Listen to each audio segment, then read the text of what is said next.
आपलं मनोगत व्यक्त करावं। राजकारणात समतोल राखत संघटनाला दिशा देणारे राष्ट्रवादीचे प्रभावी प्रदेशाध्यक्ष सुनीलजी तटकरे साहेब आपलं मनोगत सादर करत आहेत। टाळ्यांचा गजर करूया सुनीलजी तटकरे साहेब।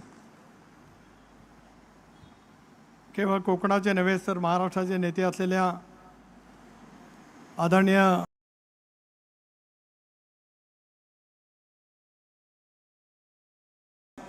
राणे साहेबांच्या अमृत महोत्सवी वर्षाच्या शुभारंभ प्रसंगी आवर्जून या ठिकाणी उपस्थित असलेले राज्याचे कर्तव्यगार लोकप्रिय मुख्यमंत्री आदरणीय देवेंद्रजी फडणवीस साहेब, महाराष्ट्रामध्ये नव्हे तर देशभरामध्ये रस्त्यांचं, पुलांचं, टनेलचं जाळं उभं करत देशाला विकसित करण्याचा ज्यांनी प्रयत्न करत आहेत ते आदरणीय गडकरी साहेब, आदरणीय राणे साहेब, नीलम वहिनी, कार्यक्रमाच्या निमित्ताने या ठिकाणी उपस्थित असलेले राधाकृष्ण विखेजी, रवींद्रजी चव्हाण, आशिषजी शेलार, उदयजी सामंत,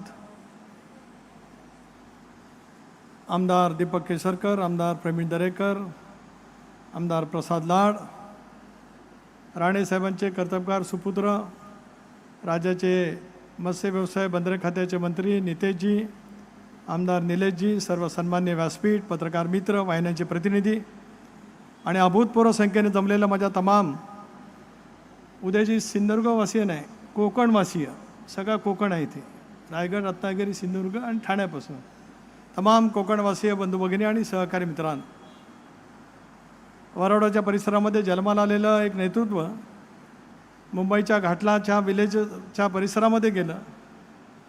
चेंबूरच्या परिसरामध्ये नोकरी करत असतानाच त्यावेळेला असलेला हिंदू हृदय सम्राट बाळासाहेब ठाकरे यांच्या नेतृत्वाखालच्या शिवसेनेमध्ये शाखा प्रमुख म्हणून राजकीयदृष्ट्या त्यांनी त्यांच्या राजकीय आयुष्याची सुरुवात त्या कालावधीमध्ये केली। ज्या कालावधीमध्ये शिवसेना हा शब्द उच्चारल्याच्या नंतर मुंबई आणि मुंबईच्या परिसरामध्ये एक मोठ्या प्रमाणावरचं वलय निर्माण होत होतं। अशा वेळेला राणे साहेबांनी त्यावेळेला शाखा प्रमुखपद स्वीकारलं, नगरसेवक झाले आणि फडणवीस साहेब, मला अभिमानपूर्वक उल्लेख या ठिकाणी करायचा आहे, मुंबईच्या महापालिकेच्या कुठल्याही समितीचं अध्यक्ष सलग 3 वर्ष कोण राहिलं नाही।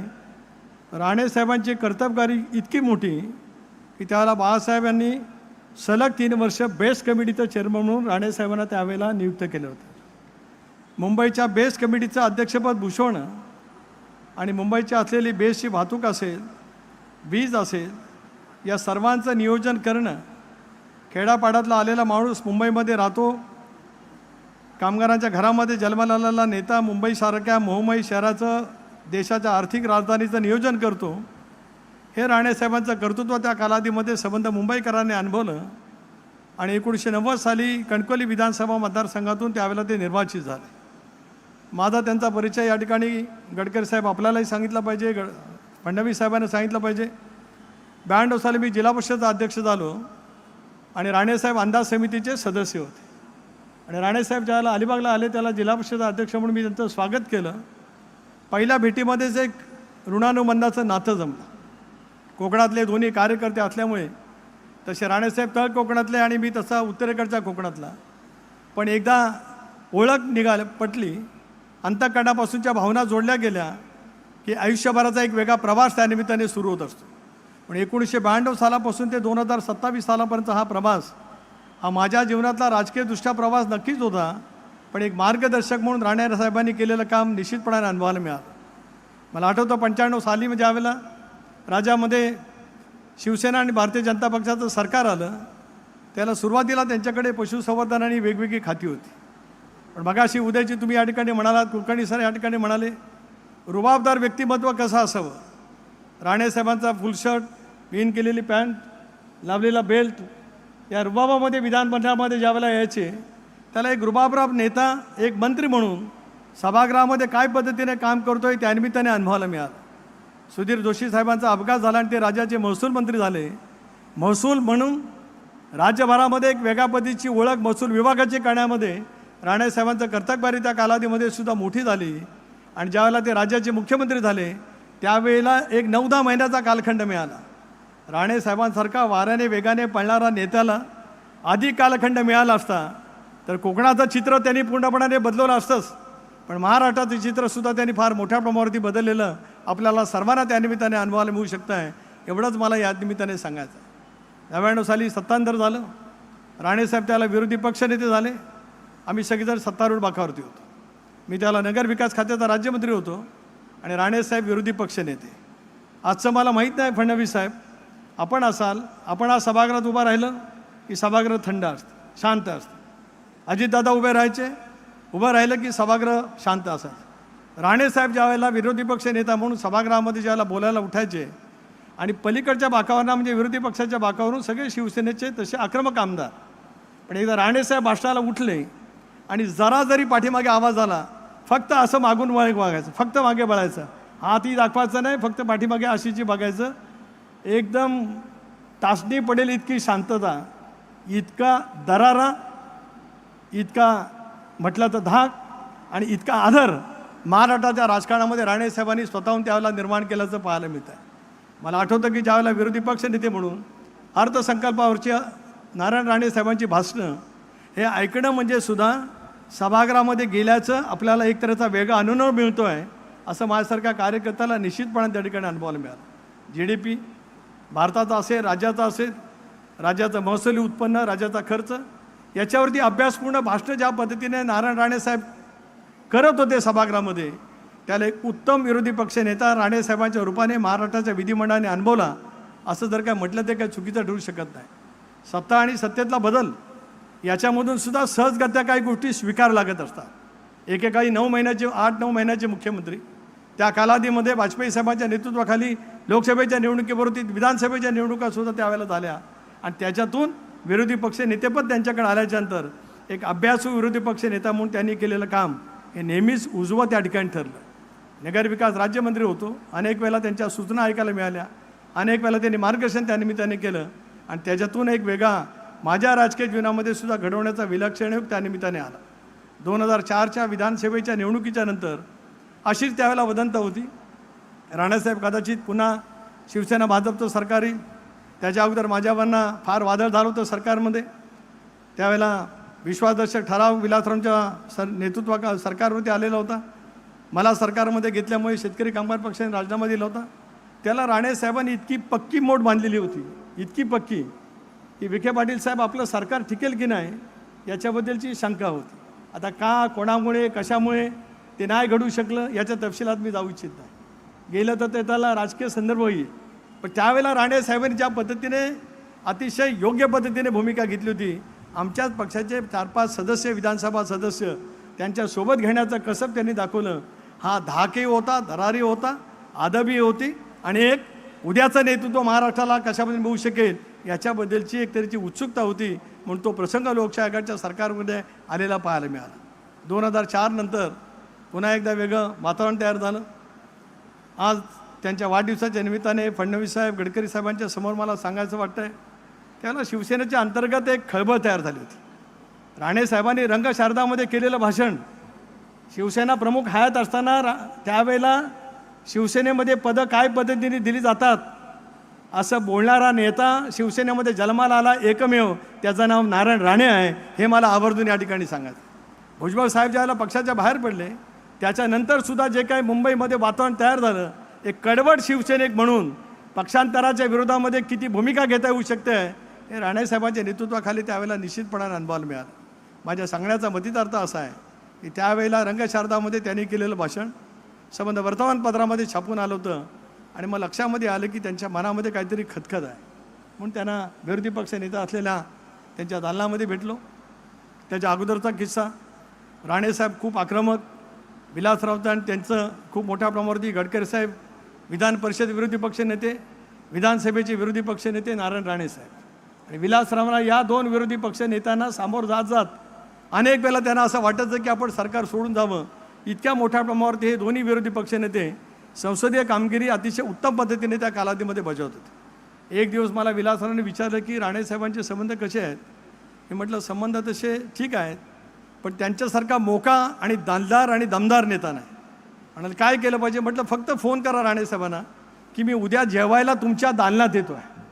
विलासराव मुख्यमंत्री, हे विरोधी पक्ष नेते, दोघांचं असं कडवट असं नातं. पण विलासरावांनी फोन केल्याच्यानंतर दुसऱ्या दिवशी, आता वहिनी या ठिकाणी आहेत, पूर्णपणाने कोकणी मालवणी जेवणाचा आस्वाद विलासराव सहित विरोधी पक्ष नेत्यांच्या दालनामध्ये गेला आणि स्वर्गीय चव्हाण साहेबांनी निकोप पद्धतीची परंपरा कशी केली होती ती त्या ठिकाणी त्यानिमित्ताने अनुभवायला मिळाली. नंतर मग राणे साहेबांचा वेगळा प्रवास करण्याचं मनामध्ये ठरलं. मी एवढंच सांगतो की माझ्यासारखा छोटासा कार्यकर्ता त्यांनी त्यावेळेला मग राष्ट्रवादी काँग्रेस पक्षामध्ये यावं, राष्ट्रवादी काँग्रेस पक्षाचं नेतृत्व करावं, राज्याचं गृहमंत्रीपदावरती त्यांनी जावं. इथपर्यंत आमच्या चर्चा खूप वेळा झाल्या. पवारसाहेबांची भेट झाली, अजितदादांची झाली, शेवटची तर बैठक दिल्लीमध्ये झाली. राधाकृष्णजी तुम्ही इथे आहात. शेवटचा निर्णय घेण्यासाठी ज्यावेळेला ते दिल्लीमध्ये होते त्याला दास मानसिंग हॉटेलमध्ये आम्ही दोघे होतो.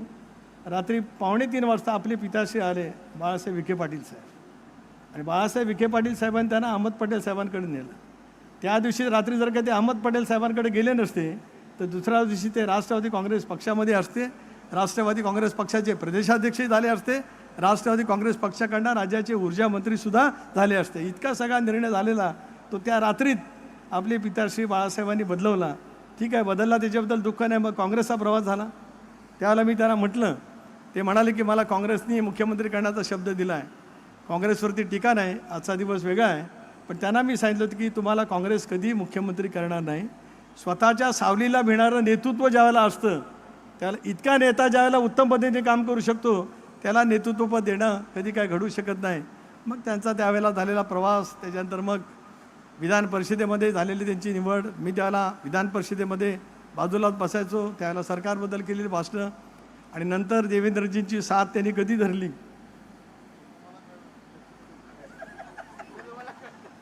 मला कळत होतं. असं कसं नाही सांगता प्रवीणजी, माझे आणि देवेंद्रजींचे पण संबंध तेवढेच आणि राणे साहेबांचे पण तेवढेच. काय सांगायचं नाही, राजकारणातली काही गुपितं अशी असतात की ती घडीपर्यंत कधी सांगायची नसतात. मग राणे साहेबांचा प्रवास त्या ठिकाणी भारतीय जनता पक्षामध्ये त्या ठिकाणी झाला, आणि कोकणातला एक नेता ज्याला राज्यसभेवरती दिल्लीमध्ये गेले. अनेक वेळेला राष्ट्रवादी काँग्रेस पक्षाच्या बैठकीमध्ये आदरणीय पवारसाहेब सांगायचे की तुम्ही सगळेजण नारायण राणेचं भाषण ऐका. नारायण राणे विरोधी पक्ष नेता म्हणजे भाषण करतात, तेवढं जरी तुम्ही थोडंसं शिकला तर तुमची विधिमंडळातली कारकीर्द उजवी ठरू शकते आहे, असं पवारसाहेबांनी वारंवार सांगितलं होतं. ते मला आज या कार्यक्रमाच्या निमित्ताने या ठिकाणी सांगायचं आहे. आणि म्हणूनच त्यांचा आणि दादांचा सुद्धा सहवास, अजितदादांचाही राहिला अनेक वर्षाच्या प्रवासामध्ये. मगाशी आपण उदयजी म्हणालात की राणेसाहेब शब्दाला पक्के आहेत. 2010 सालामध्ये ते राज्याचे काँग्रेस पक्षाचे मंत्री होते आणि विधान परिषदेची निवडणूक लागली होती. काँग्रेसच्या एका उमेदवारांनी बंडखोरी केली आणि राणेसाहेबांनी मला शब्द दिला होता की काँग्रेस आणि राष्ट्रवादी काँग्रेस पक्षाची युती आहे, सांगितलेलं सगळं मतदान तुला पडेल.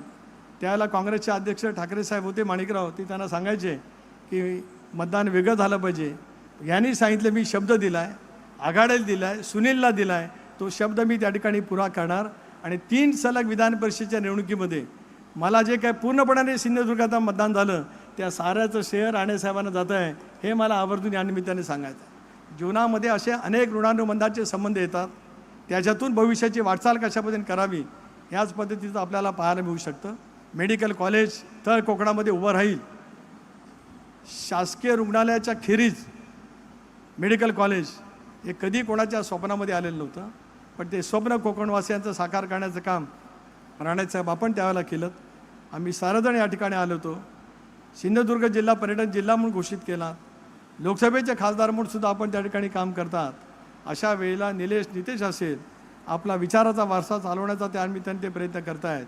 वाचन हे तुमचं आहेच, मराठी भाषेवरचं प्रभुत्व, अत्यंत अथलिखित पद्धतीचं मराठी बोलणं हे आपलं खासियत त्या ठिकाणी आहे. राजकारणातले बारकावे करत असताना सुद्धा मला रवींद्रजी चव्हाण साहेब, आपण प्रदेशाध्यक्ष आहात, सिंधुदुर्ग जिल्ह्यातला राणे पॅटर्न फक्त राणेच दाखवू शकतात. आणि एका वेळेला भाजप आणि शिवसेनेची बिनविरोध जिल्हा परिषद कसं येऊ शकते हे एकदा राणेसाहेबांनी मला शिकवलं तर रायगडला मला त्याचा खूप उपयोग होईल, एवढंच मला या ठिकाणी त्यांनी सांगायचं आहे. असे अनेक गोष्टी आहेत. त्याहीपेक्षा आज त्यांच्या अमृत महोत्सवी वर्षाच्या सुरुवातीलाच आपण सारेजण या क्षणाच्या, ऐतिहासिक क्षणाचे साक्षीदार आहोत. त्याचं मला स्वतः या ठिकाणी उपस्थित राहता आलं, याच्याबद्दल मला मनापासून आनंद आहे. राणेसाहेब आपल्याला उदंड आयुष्य मिळावं. 75वी तर साजरी होईलच, पण आपला सहस्र चंद्रदर्शन सोहळासुद्धा याच नेत्यांच्या उपस्थितीमध्ये आणि आहेत याच पद्धतीने आपल्यालाही मोठं मिळावं. पद बोललं तर पुन्हा बोलता येईल. मी देवेंद्रजींना बोलतो आहे, गडकरी साहेबसुद्धा तिथे आहेत, म्हणजे एक सुंदरसं भावगीत आहे, जीवनातली घडी अशीच राहू दे, तशी जीवनातली घडी असून इथपर्यंत जमलेली. माझ्या सही चव्हाणसाहेब तुमच्या डाव्या हाताला बसलेला आहे, राष्ट्रवादीचा अध्यक्ष आहे, याचं जाण आणि भानीव ठेवून ही घडी अशीच राहू दे एवढंच राणे साहेबांच्या या सत्कार समारंभाच्या निमित्ताने या ठिकाणी सांगतो. पुन्हा एकदा राष्ट्रवादी काँग्रेस पक्षाच्या वतीने आज दादा हयात नाहीत, दादा असते तर निश्चितच आपल्या या अमृत महोत्सवी वर्षाच्या निमित्ताने त्या ठिकाणी आले असते. आज वहिनी पोटनिवडणूक असल्यामुळे आल्या नाहीत, पण उपमुख्यमंत्री सुनेत्रा वहिनींच्या वतीने, माझ्या पक्षाच्या वतीने आणि तमाम कोकणवासीयांच्या वतीने आपल्याला मनपूर्वक हार्दिक शुभेच्छा देतो थांबतो. जय हिंद, जय महाराज. धन्यवाद आदरणीय सुनीलजी तटकरे साहेब. आपल्या उगवत्या शैलीने, उगवत्या वाणीने